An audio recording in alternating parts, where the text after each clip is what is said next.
நம்ம 1000 ரூபாய் சம்பாரிச்சிருப்போம், ஒரே நாள்ல 20,000 நஷ்டம் பண்ணிருப்போம். அப்ப நம்ம மைண்ட் செட் என்ன தோணுதுங்களா, 20,000 இழந்துட்டோம்ல, இது விடக்கூடாதுடா, நம்ம பிடிக்கிறோம் 20,000 செம்மையா ப்ராஃபிட் பண்றோம், நம்ம விடாம ஒரே நாள்ல அந்த லாஸ் எல்லாம் கவர் பண்றோம். அந்த மாதிரி ரன்னிங் சேஸ் பண்ணீங்கன்னா மார்க்கெட் எல்லாம் பிடிக்க முடியாதுங்க. நம்மளை விட பெரிய பெரிய கோடீஸ்வரங்களாம் அதுல உட்கார்ந்து இருப்பாங்க. அவங்களோட நினைப்புக்கு நம்மளோட காசெல்லாம் ஒரு காசே கிடையாது.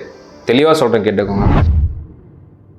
ஏன்னா நம்ம என்ன தெரியும்னா, ஆல்ரெடி சொல்லியிருக்கு, ஒரு டவுன் பஸ்ல ஏறி போற மாதிரி தான். ஏறுறீங்க, உங்க ஊர் வந்தோன்னு இறங்கிருங்க, அதுதான் வந்துட்டு சேஃப். அதை தாண்டி அந்த பஸ் எங்க போனா நமக்கு தேவை கிடையாது. Meanwhile, நீங்க எங்க போகணும்? புளியம்பட்டிக்கு.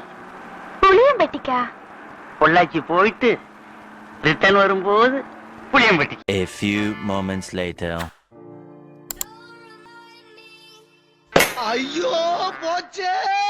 ரைட், இன்னைக்கு நீங்க 20,000 நஷ்டப்பட்டீங்கன்னா போனா போயிட்டு போகுது. ஒரு மாசம் கேப் விட்டுருங்க. ஒரு மாசத்துக்கு அப்புறம் மார்க்கெட்டை டெய்லி அனலைஸ் பண்ணுங்க. அனலைஸ் பண்ணதுக்கு அப்புறம் மறுபடியும் நெக்ஸ்ட் மந்த் ஸ்டார்ட் பண்ணுங்க. நெக்ஸ்ட் மந்த் வேணும் ஒரு பேப்பர் ட்ரேட்